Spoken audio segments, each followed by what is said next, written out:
Muy buenas noches, hermanos. Le damos la bienvenida a una nueva reunión. En esta noche estaremos retomando el estudio de Esdras.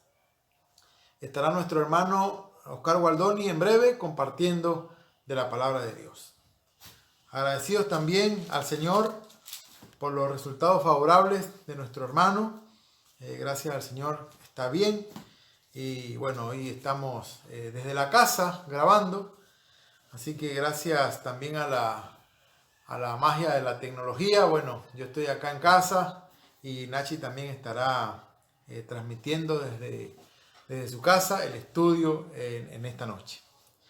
Bueno, también hermanos, recordarles y para que estemos todos orando por el mes aniversario, para que estemos orando y apoyando las actividades. Hay un material hermoso que se está preparando, entrevistas especiales, música especial también va a haber. Y bueno, les aseguro que va a ser una gran bendición y un gran desafío para nuestra vida, ver cómo Dios trajo su palabra acá a Lima y cómo su gracia y su fidelidad a lo largo del tiempo. Así que bueno, estamos agradecidos, contentos por lo que va a ser este mes aniversario y les animamos a ver los videos, a poder escuchar detenidamente todo lo que Dios hizo a través de estas personas que viajaron desde Australia en los años 1904, ahí como vamos a estar escuchando en el material que se está haciendo. Así que bueno, hay mucho para recordar y mucho para agradecer. Y es emocionante porque así como Dios usó a todas esas personas, es un ánimo también pensar que así Dios nos puede usar a todos nosotros, desde donde estemos. Recordemos que somos un cuerpo y que el Señor quiere utilizarnos a cada uno, ¿verdad?, de acuerdo a los dones que Él nos ha dado. Así que bueno, todo este tiempo de aniversario lo dejamos en las manos de Dios y esperando que pueda ser de gran bendición a cada uno de nosotros. Bueno, muy bien, vamos a estar orando y dejando este tiempo en las manos del Señor. Padre, gracias por una nueva oportunidad, Señor, de aprender de tu palabra. Te rogamos, Señor, que nos des un corazón sensible para aprender de ti. Agradecido, Señor, porque hemos experimentado, Señor, tu favor, tu bondad, tu cuidado, Señor, a lo largo de este tiempo, lo que va de pandemia también. Queremos, Señor, encomendarnos en tus manos, pedirte tu ayuda, Señor, para que podamos tener una actitud correcta, podamos tener confianza, Señor, que podamos seguir creciendo en medio de todo esto lo que estamos atravesando.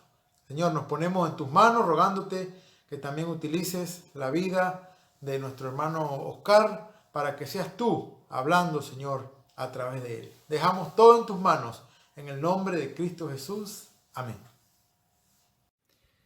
Buenas noches, hermanos, ¿cómo les va? Bien, ven que no está ahí en el salón haciendo la reunión de esta noche, de este domingo. La simple razón es que bueno, estuve en cuarentena toda esta semana y nos dieron el resultado del test hace muy pocos minutos, entonces no organizamos nada con Víctor para poder realizar todo desde el salón. Así que bueno, primero agradecido por las oraciones, que sepan entender y bueno, gracias al Señor por lo que Él dispuso. Algunas cositas que quería dejar. Se están abriendo algunos protocolos que la semana que viene los charlaremos con los diáconos para reuniones del día de semana también que se incluyeron. Lo que sí son las cantidades y las formas tenemos que ver y a ver cómo podemos hacer. La verdad es que vemos muy necesario poder congregarnos, obedecer la palabra primeramente y también lo que significa obedecer y las bendiciones que nos traen. Así que estamos orando, pensando y viendo cómo podemos organizar algún tipo de reuniones semanales y todas estas cosas como para poder estar juntos, ¿sí? Así que, pero en principio noviembre no va a ser los domingos, porque en noviembre tenemos planificado todo el mes aniversario, ya tenemos casi armada la primera reunión. Les digo que va a ser un tiempo muy especial, va a ser un tiempo de reflexión, de mirar el pasado, de mirar nuestro presente, nuestro futuro, de ver la mano de Dios detrás de nuestra historia. Y así que con dedicación y con mucha atención podamos ver a través de esta serie de los 5 domingos de noviembre un resumen muy breve de la historia del Evangelio en Lima, o de la historia del Evangelio primero y luego de la iglesia donde nosotros nos congregamos en Lima. Así que bueno, agradecidos por todas estas cosas, vamos a pasar a la palabra del Señor. Y hoy nos toca un capítulo apasionante del libro de Esdras. Así que vamos a orar y nos vamos a dedicar a él. Padre amado, queremos una vez más agradecerte por tu cuidado, por tu protección. Agradecerte que podemos estar una vez más frente a tu palabra. Y te pedimos, Señor, que tú nos des luz, nos des entendimiento para conocerte y para conocer tu palabra. Señor, gracias. Nos ponemos en tus manos. En el nombre de Jesús. Amén. Bien, hoy nos toca el capítulo 6 de Esdras. Un capítulo hermoso, pero queremos un poco contextualizarnos. Ya han hablado Víctor y Gerardo del capítulo 5, yo también había hablado un versículo, pero más dedicado a Ageo. Pero para entrar, porque la semana pasada no tuvimos a Esdras, pero para entrar otra vez en clima y llegar a Esdras 6, me gustaría hacer un breve repaso de unos minutitos del capítulo 5 para entrar en el 6 de lleno. En el capítulo 5 vemos cosas hermosas, cosas interesantísimas. Lo primero que vemos en el capítulo 5, y ustedes vayan leyendo, es un orden inalterable. Un orden inalterable. Ustedes fíjense que profetizaron Ageo y Zacarías, dice que Dios de Israel estaba sobre ellos, y el versículo 2 dice que entonces se levantaron Zorobabel y Josué, comenzaron a edificar, y con ellos los profetas que le ayudaban. Ahí podemos ver un orden inalterable que siempre, siempre, siempre pasa así. ¿Cuál es? Recordemos un poquito. Habíamos hablado que en Ageo la gente estaba totalmente indiferente. Estaba en vez de los sueños de la vida egoísta. Yo creo que es la pesadilla de la vida egoísta, porque empieza bien, pero siempre termina mal. Ellos estaban absolutamente indiferentes a la obra de Dios, poniendo la excusa de que no era el tiempo, de que aún no había llegado el tiempo para la casa de Jehová. Y Jehová soberanamente, en un momento preciso del tiempo, llega a ellos sin pedir permiso a través de su palabra, a través de los profetas Ageo y Zacarías. Y Dios tiene que despertar a un pueblo indiferente. Dios tiene que despertar a un pueblo que está ensimismado. Lo tiene que levantar. Qué diferente a veces son las obras que tiene que hacer Dios, depende de algunos estados del pueblo. En la indiferencia, en la tibieza, en el sueño, un pueblo dormido, un pueblo totalmente indiferente. Dios interviene con su palabra, y a través de su palabra y varias cosas que hemos visto en Ageo, despierta al pueblo. Y acá vemos que hay una iniciativa divina ante un pueblo dormido, ante un pueblo indiferente. llegar con su palabra a trabajar en sus corazones y despertarlos para que vuelvan a hacer aquella obra por las cuales Dios los había sacado del cautiverio. Entonces entendemos este orden inalterable. Dios llega con la iniciativa y los hombres responden a la iniciativa divina. Podemos llegar pensando finito que ocurren casi los dos en el mismo momento, la responsabilidad humana y la iniciativa divina puede llegar a ser, pero nunca podemos dejar de lado, cuando pensamos esto de la responsabilidad humana y la iniciativa divina, es que es Él el que da el primer paso, siempre. Siempre es el que llama a los dormidos, siempre es el que despierta a los que están como en un sueño, los que están indiferentes, a los que están en su pecado. Él es el que los llama. Y el hombre responde en arrepentimiento y fe y se levanta a hacer aquellas cosas que Dios los ha llamado a hacer. Entonces vemos en el 1 un orden inalterable. Luego vemos una situación constante. ¿Por qué? Porque en aquel tiempo vino a ellos Tadnai, gobernador del otro lado del río, y vienen estos de gobernadores del otro lado del río, de aquella provincia, vienen otra vez a cuestionar la obra, vienen otra vez a enfrentar y confrontar a aquellos que se dedican a construir, y siempre aparecen aquellos que quieren frenar o parar la obra de Dios. No podemos hablar de malas intenciones en esta gente, aunque quisieron con mucha seriedad ver cómo era el asunto de esa construcción, pero como gobernadores y con autoridades sobre las tierras tenían que averiguar. Es más, toda la carta que le mandan a Darío después no se ven malas intenciones, al contrario, se ven gente que quiere saber la verdad, pero aparecen las contradicciones, ese es el principio. Estos hombres, mientras estuvieron viviendo para sí mismos, no recibieron ninguna molestia de parte de nadie. Y ahora, cuando son despertados por la palabra, se levantan para hacer la obra de Dios, viene la confrontación. Esto es siempre así. Mientras nosotros pongamos a Dios en segundo lugar, el mundo no nos va a venir a confrontar, no va a tener problemas con nosotros.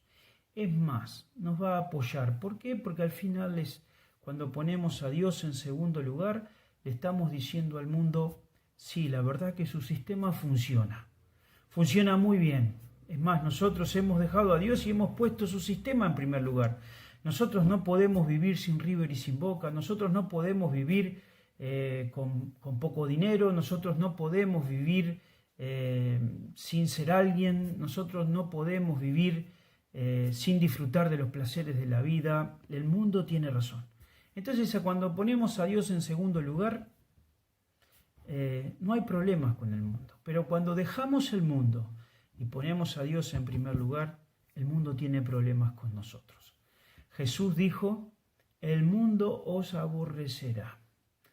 O sea, si me ha aborrecido a mí y nosotros somos seguidores de Cristo, lo van a aborrecer a nosotros. Pero mientras tanto, mientras Dios esté en segundo lugar, no vamos a sufrir mucho. Esto es lo que le pasó a la gente esta. Mientras estuvieron viviendo sus vidas indiferentes, estaban absolutamente tranquilos. Nadie los molestaba.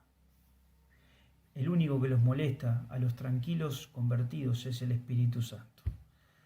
Pero bueno, vemos acá que es una situación constante. Pero también vemos, ¿por qué empiezo por el 5? Porque quiero mostrarles un detalle muy importante que aparece en este versículo y que creo que va a ser el curso de nuestro estudio del capítulo 6.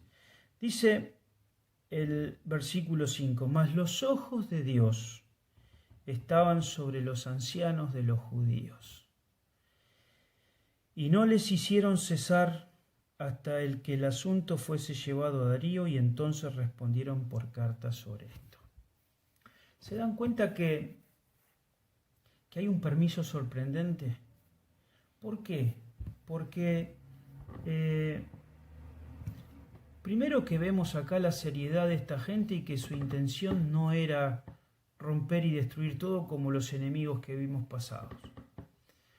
Pero lo que sí encontramos acá es lo que ve Esdras con sus ojos de fe. Mira lo que está mucho más allá de lo que se ve. Lo que se ve son simples hombres permitiendo construir algo hasta que se dictamine con un decreto real lo que tienen que hacer. Eso veríamos todos, hombres decidiendo sobre nuestras vidas. Pero lo que ve Esdras acá es los ojos de Dios estaban sobre los ancianos de los judíos. Y qué triste es que esta perspectiva muchas veces se pierda de nuestras vidas, ¿no? Los hombres como definiendo con autoridad lo que tiene que ver con nosotros, solamente eso. Y qué triste es perder la perspectiva de los ojos de Dios estaban sobre los ancianos de los judíos. Esdras con los ojos de fe ve algo que los demás no ven. Ve que más allá de las decisiones humanas, por sobre esas decisiones humanas, están los ojos de Dios. Cuando hablamos de los ojos de Dios es esa mirada, esa observación. Cuando hablamos de los ojos de Dios, nos está hablando del cuidado, de cómo está velando por su pueblo, de aquella protección, esa cosa que nunca pierde su mirada sobre su pueblo. Pero qué interesante también que en la dedicación del templo de Salomón, Salomón mismo le decía a Dios que tus ojos estén puestos sobre esta casa siempre. Y justamente en esa casa donde ahora, muchos siglos después, estaban construyendo, los ojos de Dios estaban velando. Y a esto quiero apuntar cuando miramos el capítulo 6. Fíjense qué interesante que en el capítulo 6, versículo 22, dice que estaban celebrando con alegría después de haber construido, y dice, porque Dios había vuelto el corazón del rey de Asiria hacia ellos, para fortalecer sus manos en la obra de la casa de Dios. O sea, hubo decretos reales, hubo disposiciones reales, hubo cartas al rey, hubo decisiones que tomar. Pero Esdras ve la alegría del pueblo, no solamente porque un rey decretó algo, sino porque Dios había movido el corazón del rey a favor del pueblo para fortalecer sus manos a la obra de la casa. Acá vemos que el permiso que ellos tienen no es solamente una decisión humana, sino los ojos de Dios están por sobre las autoridades humanas, sobre los poderes políticos humanos que tienen decisiones sobre la vida del pueblo. Y Dios está por encima de ellos y su mano providencial está no solamente poniendo personas especiales, sino moviendo el corazón de estas personas a favor de sus propósitos. Otro pasaje, capítulo 6, versículo 14, dice, y los ancianos de los judíos edificaban y prosperaban conforme a la profecía del profeta Ageo. Y la segunda parte dice, edificaron pues y terminaron por orden del Dios de Israel y por mandato de Ciro, de Darío y de Artajerjes. Esdras pone el enfoque donde tiene que ponerlo. Dios cumple sus propósitos a pesar de todas las circunstancias a favor y adversas que puede haber. Es más, no solamente que Él las cumple a pesar de, sino las cumple a través de. Es un Dios soberano que está comprometido a cumplir sus propósitos y los cumple a pesar de y a través de ciertas personas, ciertas circunstancias. Él lleva a cabo sus planes. Qué perspectiva tan hermosa y qué tremendo es perder esta perspectiva. Recuerden al Señor Jesucristo cuando estaba ante Pilato y Pilato le dice: ¿no sabes que yo tengo autoridad sobre ti para condenarte o para soltarte? Y Jesús le dice: ninguna autoridad tendría sobre mí si no te fuere dada de arriba. Jesús sabía quién era el Rey de Reyes, el soberano de los reyes de la tierra. Hay un rey que está por encima de los reyes. Es más, esto lo entiende muy bien Nabucodonosor. Y en el capítulo 4 de Daniel, él dice en el versículo 32, por ejemplo, le dice que iba a estar de una manera como un animal hasta que reconozcas que el Altísimo tiene dominio en el reino de los hombres y lo da a quien lo quiere. Y llegado el momento del arrepentimiento, dice: y glorifiqué al que vive para siempre, cuyo dominio es sempiterno y su reino por todas las edades. Dice: todos los habitantes de la tierra son considerados como nada, y él hace según su voluntad en el ejército del cielo y en los habitantes de la tierra. Y no hay quien detenga su mano y le diga: ¿qué haces? ¿Quién? Darío. ¿Quién? Artajerjes. ¿Quién? Alberto Fernández. ¿Quién? Nadie puede levantar su mano y decirle: ¿qué haces? Porque él pone y saca reyes. Es más, Proverbios capítulo 21 es muy interesante. 21:1 dice: como los repartimientos de las aguas, así está el corazón del rey en la mano de Jehová. A todo lo que quiere lo inclina. Qué hermosa perspectiva. Qué hermosa de perspectiva. Y cuántas cosas esta perspectiva nos trae, se encadenan en nuestra vida. Uno que no perdió la perspectiva, es más, la afirma tremendamente, y es uno de los casos que más nos impacta, es José, en el libro de Génesis. Él fue entregado por los hermanos, él estuvo esclavo bajo Potifar, fue entregado a la cárcel injustamente y después el rey de Egipto lo pone como segundo de todo y les dice a los hermanos cuando se descubre a él, dice, y Dios, 45:7 dice, y Dios me envió delante de vosotros para preservaros posteridad sobre la tierra y para daros vida por medio de gran liberación. Sino que dice, así que no me enviaste vosotros acá, sino Dios, que me ha puesto por padre de Faraón y por señor de toda su casa y por gobernador de toda la tierra de Egipto. Este hombre nunca perdió. La Biblia nos dice constantemente, y Jehová estaba con José. Jehová estaba con José. Este hombre no perdió la perspectiva, o la entendió al final, de que al final es Dios quien lo envió, es Dios que está por encima de Potifar, es Dios que está por encima de los hermanos que lo trataron de esa manera, fue Dios quien estaba por encima de los carceleros y de los que estaban en la cárcel, y es Dios quien está por encima de Faraón y lo pone en ese lugar para guardar y proteger a su pueblo. ¡Qué mirada! ¡Qué mirada, qué perspectiva tan tremenda nos da este libro de Esdras!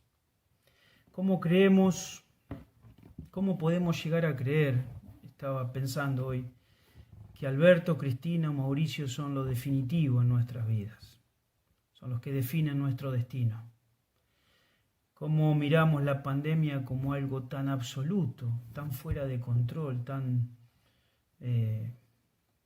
grande, tan inmensa, tan incomprensible? ¿Cómo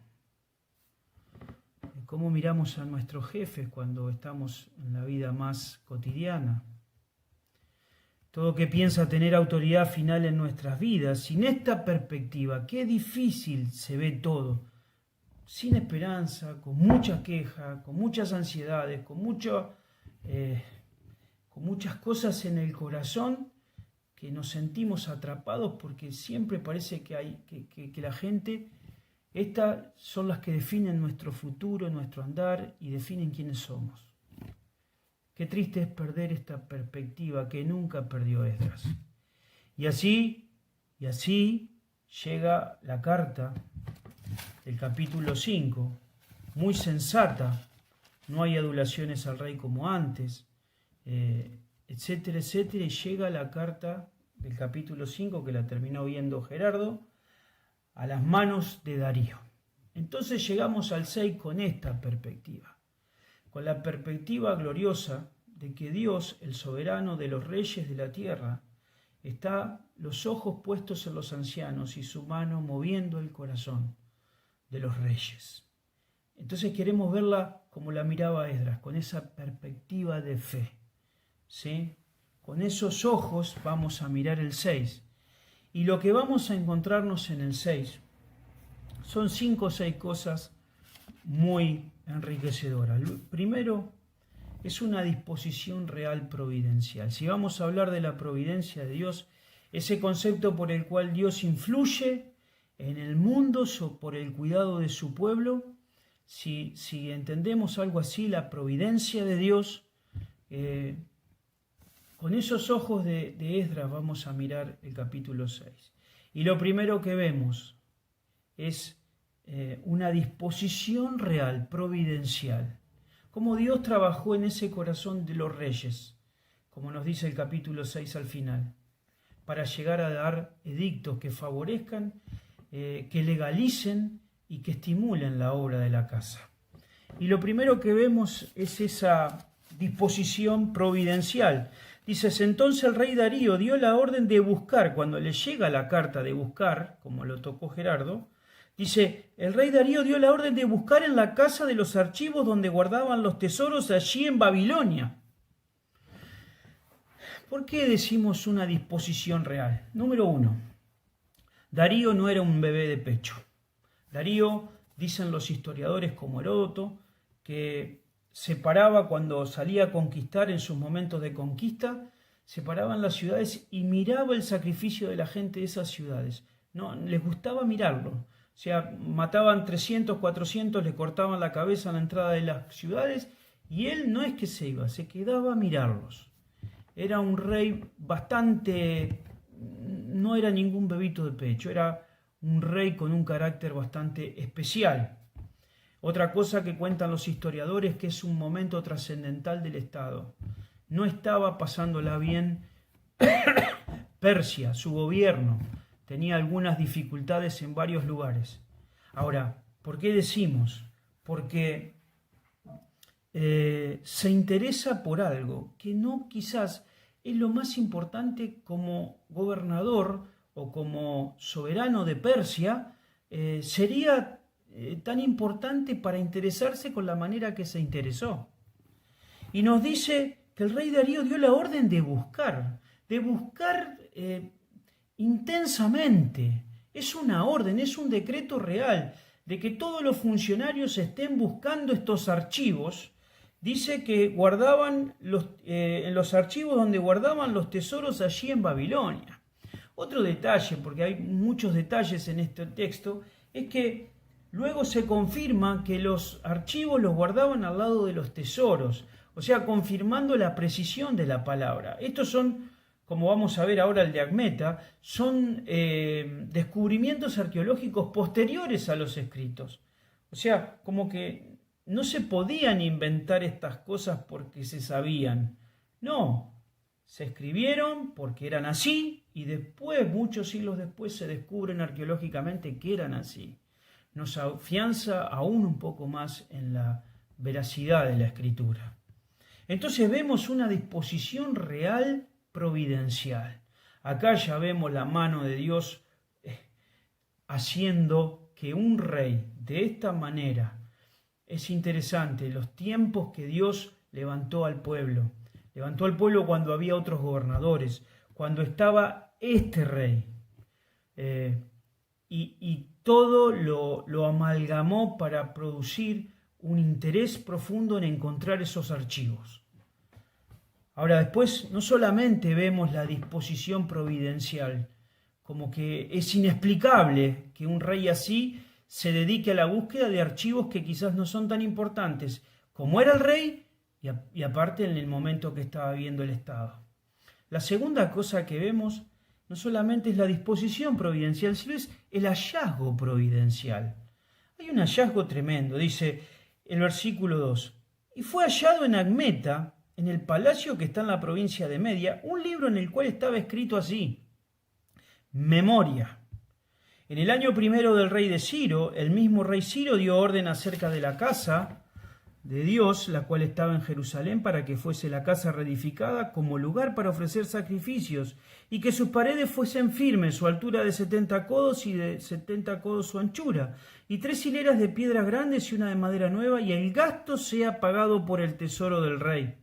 Y también los utensilios de oro y de plata de la casa de Dios, los cuales Nabucodonosor sacó del templo que estaba en Jerusalén y las pasó a Babilonia, sean devueltos y vayan a su lugar, al templo que está en Jerusalén, y sean puestos en la casa de Dios. Es un hallazgo impresionante, porque primero, ¿dónde se encuentra?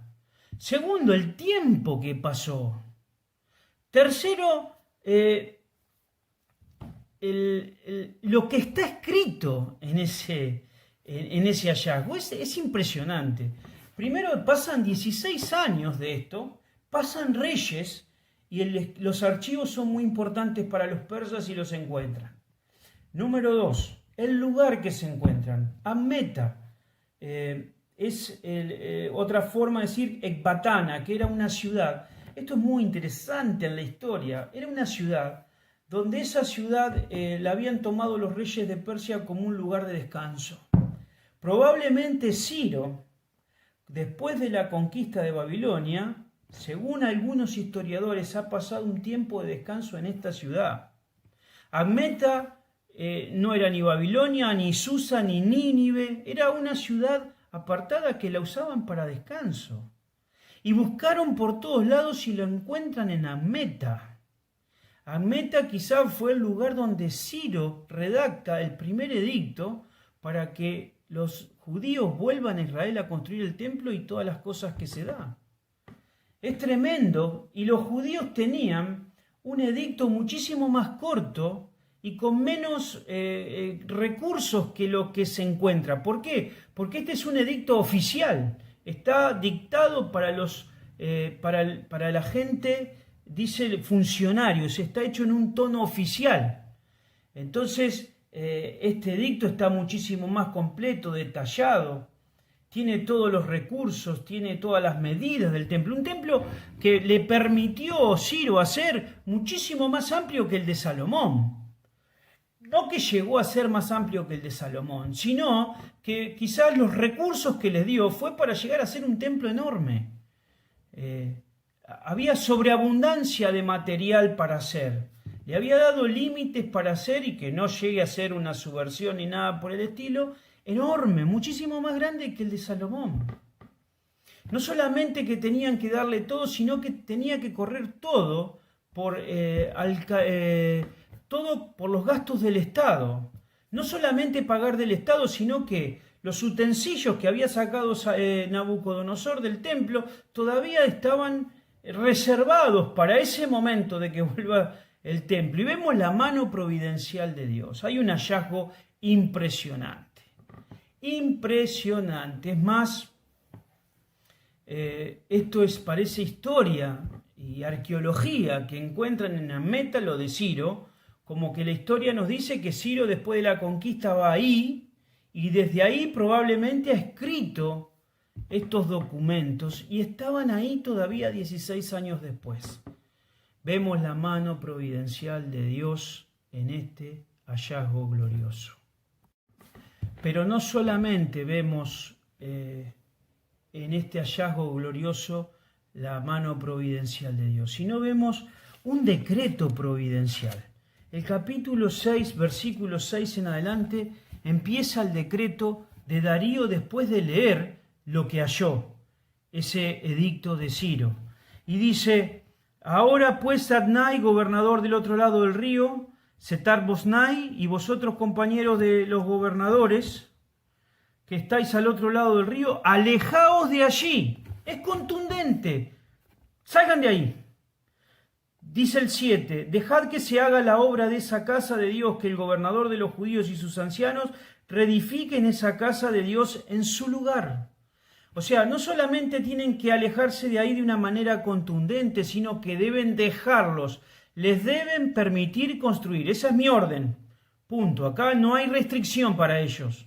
Deben dejarle construir. Fíjense más adelante, el versículo 8.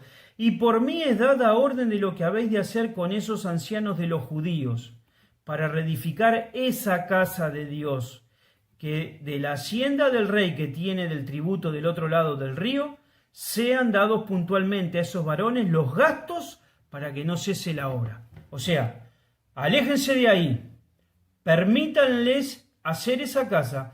Ahora, y no solamente permítanle, sino con la hacienda que ustedes tienen y me pagan tributo a mí, de ese tributo hacia mí, hacia Darío, le sacan y le dan todo lo que necesiten para los gastos de la casa.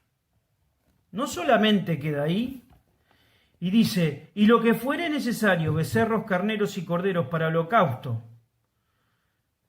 al Dios del cielo, trigo, sal, vino y aceite, conforme a lo que dijeren los sacerdotes que están en Jerusalén, les sea dado día por día sin obstáculo alguno. Ahora, no solamente tienen que alejarse, no solamente tienen que permitirle, no solamente tienen que cubrirle los gastos con los impuestos de ustedes, que son hacia mí, sino también tienen que darles y proveerles todos los recursos para hacer su culto y su adoración. Seguimos más. Y dice, para que ofrezcan sacrificios agradables a Dios del cielo y oren por la vida del rey y sus hijos. Esta es una cosa bastante común en los escritos de los reyes. Y dice el versículo 11, si fuera poco esto, también por mí es dada la orden. Fíjense los decretos y las órdenes que va sacando providencialmente. Que cualquiera que altere este decreto se le arranque un madero de su casa y alzado sea colgado en él y su casa sea hecha un muladar por esto. Y el Dios que hizo habitar allí su nombre destruya a todo rey y pueblo que pusiere su mano para cambiar o destruir esa casa, la cual está en Jerusalén. Yo, Darío, como firmándolo él, he dado el decreto, sea cumplido prontamente. O sea, vemos primero, aléjense de ahí. Segundo, permítanle construir. Tercero, denle para los gastos de sus impuestos. Cuarto, denle para que rindan culto a ese Dios. Quinto, el que no lo hace, el que quiere destruir esa casa, lo vamos a destruir a él y a su casa. Y el Dios que hizo habitar así su nombre, y el pueblo que pusiere su mano para cambiar o destruir esa casa, lo destruya. Ese es el deseo. Esa es la firma final de él. Y no solamente todo esto, sino que se haga prontamente.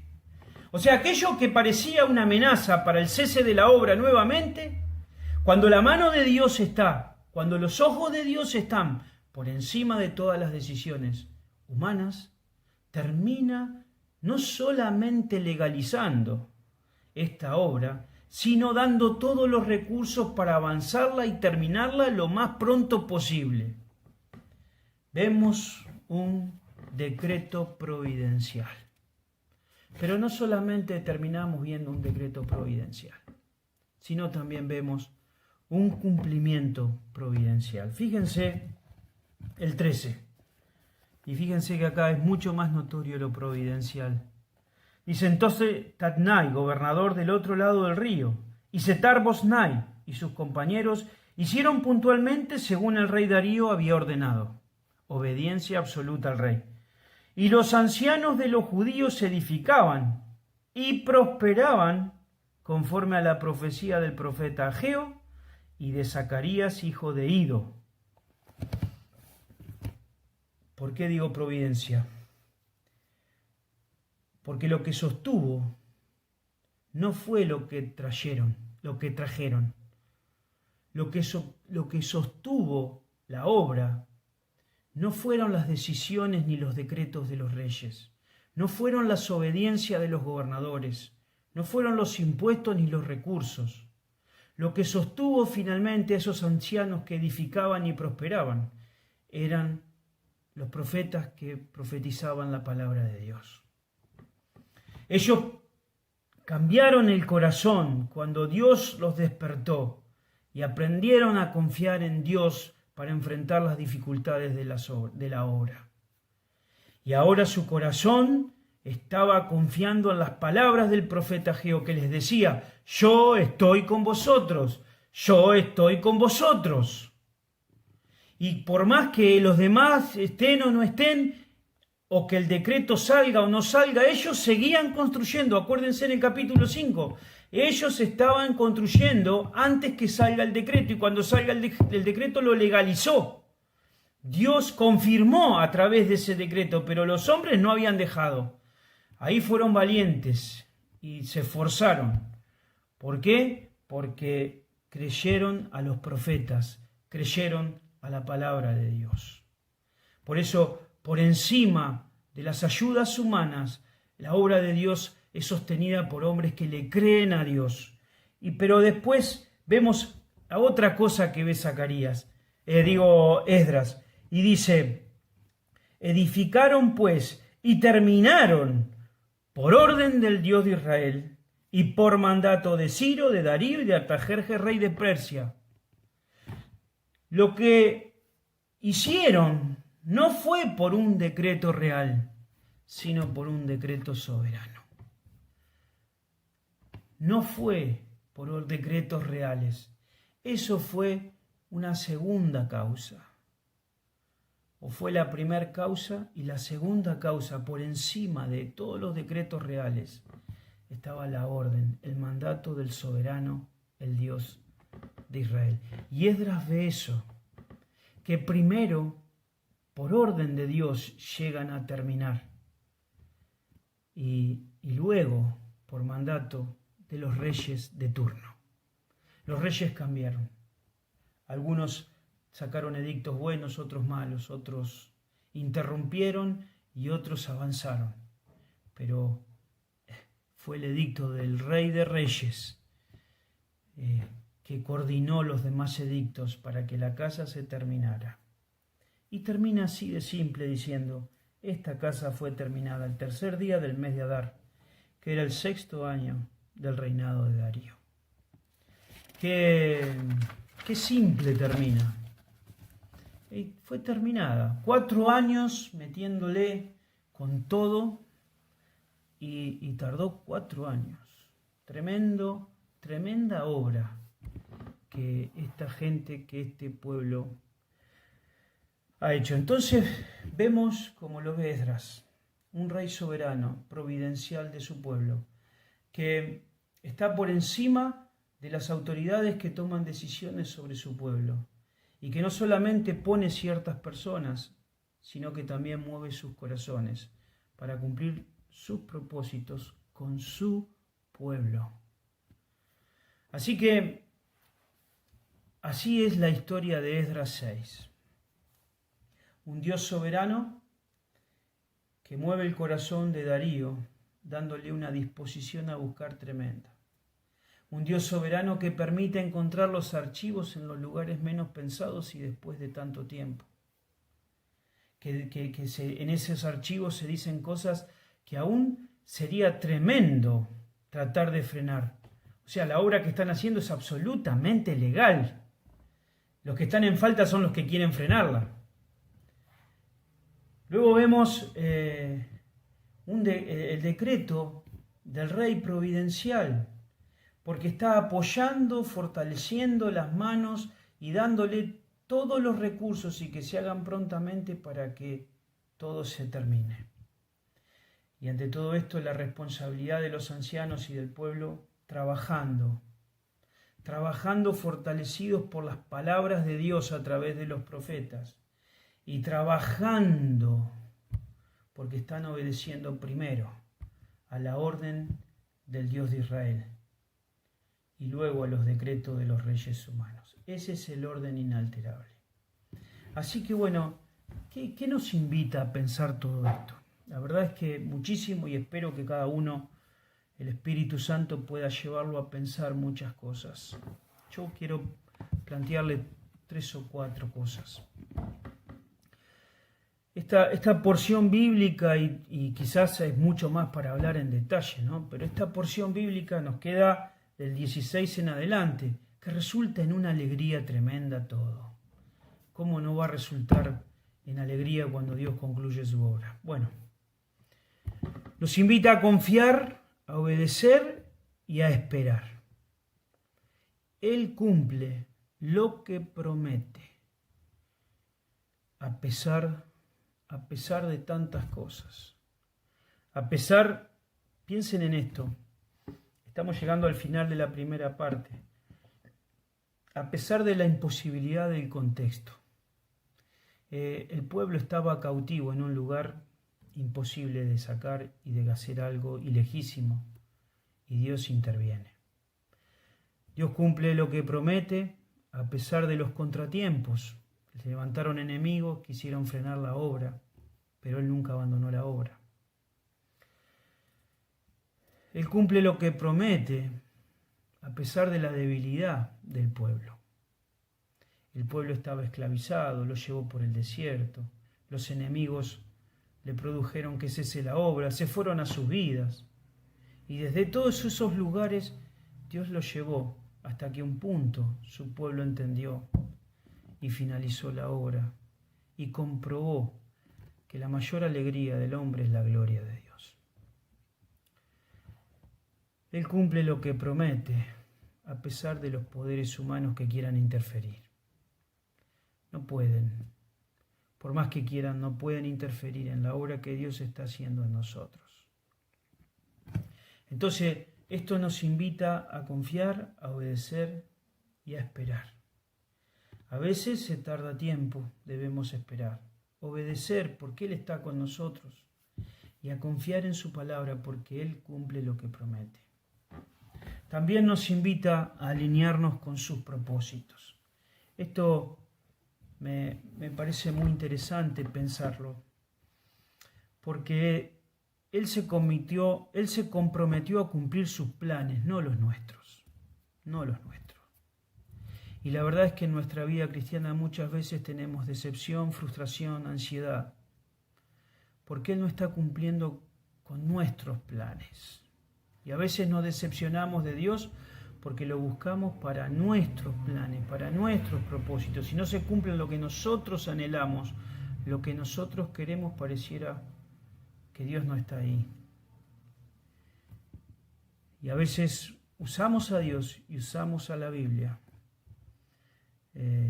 como autoayuda, lo usamos como un ídolo más, como alguien más en quien descansar para solamente nuestro propio bien. Y ahí es donde tenemos que pensar, tenemos que meditar y tenemos que arrepentirnos de esa vida egocéntrica, pero consultando a Jehová, como aquellos ancianos de Israel de Ezequiel 14, que tienen los ídolos en su corazón y van a consultarle. Tienen sus planes, tienen sus propósitos, tienen su sentido de vida fuera de Dios, pero le van a consultar a Dios para ver si Dios les ayuda a vivir esa vida para sí mismo. Y la verdad es que nosotros tenemos que pensar que debemos alinearnos con sus propósitos. Sus propósitos deben ser los nuestros.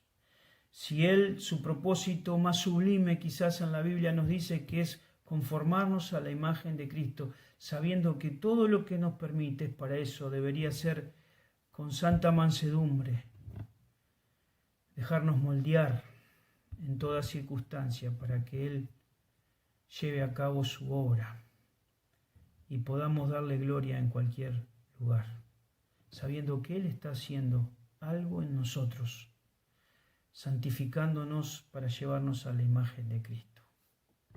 Qué bueno sería arrepentirnos, reconocer nuestro pecado, nuestro corazón tan desviado y entregar nuestras vidas para poder vivir para Él.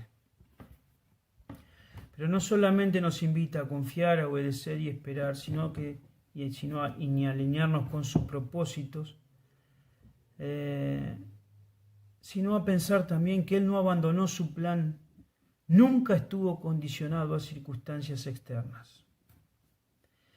Y esto me llama muchísimo la atención, porque a veces escucho, y en algunos casos puede ser así, que la pandemia nos está enfriando, que la pandemia nos está alejando.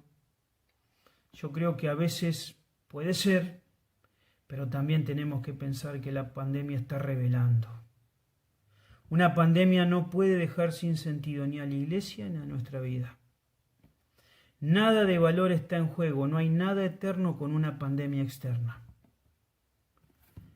Lo que pasa es que a veces reducimos nuestra espiritualidad a actividades, reducimos nuestra adoración a cantar, reducimos nuestro estudio bíblico a un estudio de domingo, y todas esas cosas sí nos faltan y son importantes.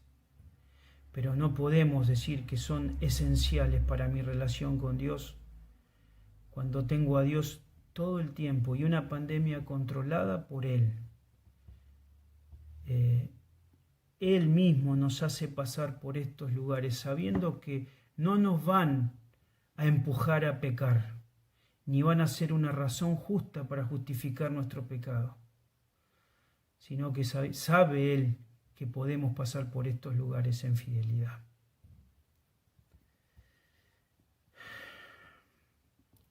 ¿Cuánta esperanza trae esto también a los que están esperando con paciencia que pasen estos momentos? Que Él no abandona su obra por circunstancias externas. Hermanos, y también por último, la verdad que esta mano providencial y soberana de Dios, como lo demostró con el pueblo y alcanzando y culminando esas promesas, nos invita a amar a nuestro Dios. La verdad que son razones de Él, de su obrar, que nos tienen que llevar a amarlos. Él nos llamó para su gloria y para que todo nuestro ser le alabe. Le pregunto, ¿quién podría sacarnos de un cautiverio tan poderosísimo como el persa? ¿Quién podría sacarnos de un cautiverio tan poderosísimo como el imperio de nuestro pecado y nuestra carne? ¿Quién podría sacarnos del reino de las tinieblas de la manera que Él nos ha hecho soberanamente? ¿Quién podría sacarnos de ese lugar? ¿Quién podría darnos una razón gloriosa para vivir?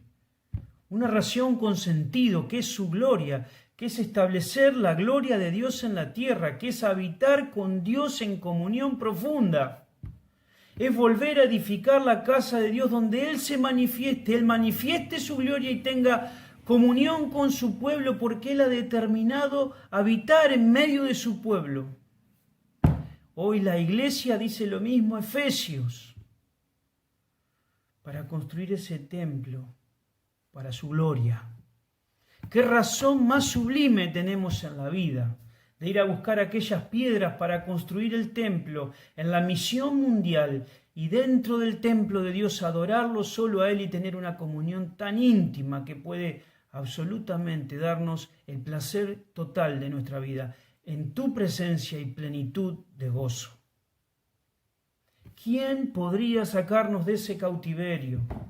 ¿Quién podría darnos una razón superior de vivir que la gloria de Dios? ¿Quién podría limitar lo que quiere detenernos en el camino de querer seguirle y amarle? Donde hay tantas contradicciones, Él priva, Él cuida, Él limita el avance del enemigo sobre nosotros, para que nosotros podamos resistir con fidelidad cualquier ataque y no pecar contra Él. ¿Quién? ¿Nosotros?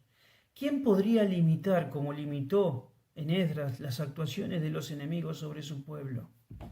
¿Quién podría despertarnos de la pesadilla de vivir para nosotros mismos? ¿Quién tendría semejante misericordia de sacarnos con un propósito del cautiverio y ver nuestras vidas totalmente ensimismadas, viviendo cada uno por lo suyo, tratando de disfrutar la vida como la disfruta el mundo, siguiendo las mismas cosas que siguen todos? Y un Dios tan santo, tan justo, tan tremendo, decide tener misericordia y levantar a aquellos indiferentes. ¿Quién? ¿Quién nos despertaría de semejante pesadilla? Porque no digo ni ilusión, no digo ni sueño, es una pesadilla vivir para nosotros, porque al final, cuando terminemos la carrera, nos vamos a dar cuenta que algo que no se recupera jamás, lo hemos perdido para siempre. El tiempo para vivir para Dios. ¿Quién podría providencialmente mover las piezas para terminar lo que Él comenzó? Filipenses capítulo 1 dice que Él es fiel para completar lo que Él comenzó. Y Él mueve las piezas de nuestra vida de una manera sabia, soberana y amorosa para que lleguemos a ser como Él es. Que esas actuaciones de Dios, que esas obras milagrosas de Dios nos lleven a amarlo. Y en ese amor, dar todo lo que tenemos para que su gloria sea manifestada en nuestras vidas.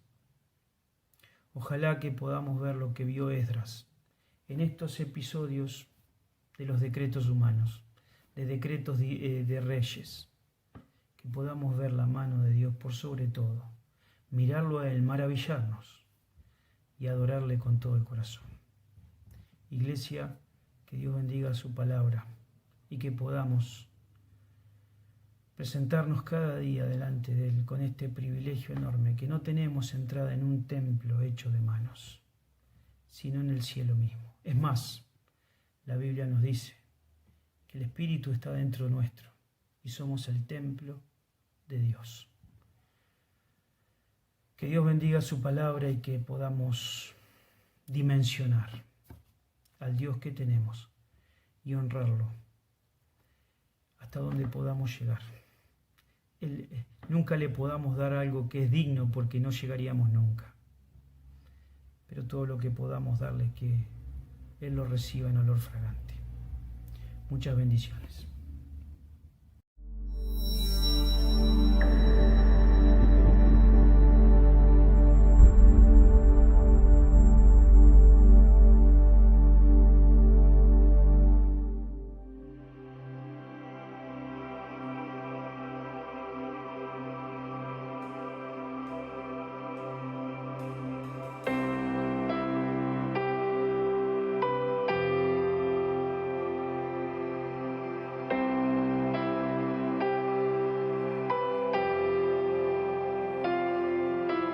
¿Quién formó las olas al hablar? ¿Quién contó la arena en el mar? Reyes, pueblos tiemblan a su voz, la creación le rinde adoración. Contempla a Dios, en su trono está, venid y adoradle. Contempla al Rey, nadie es como Él, venid y adoradle.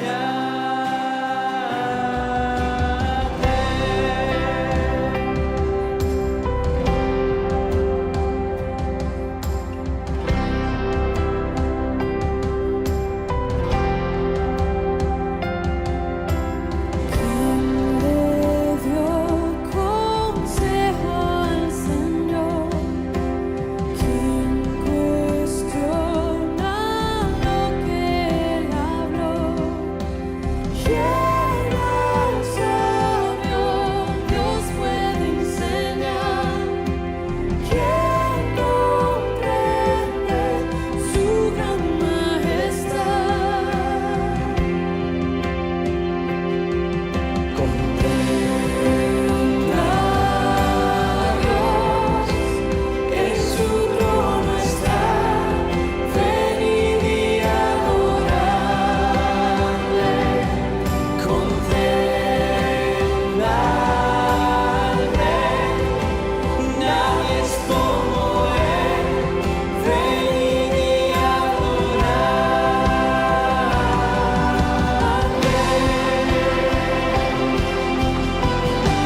te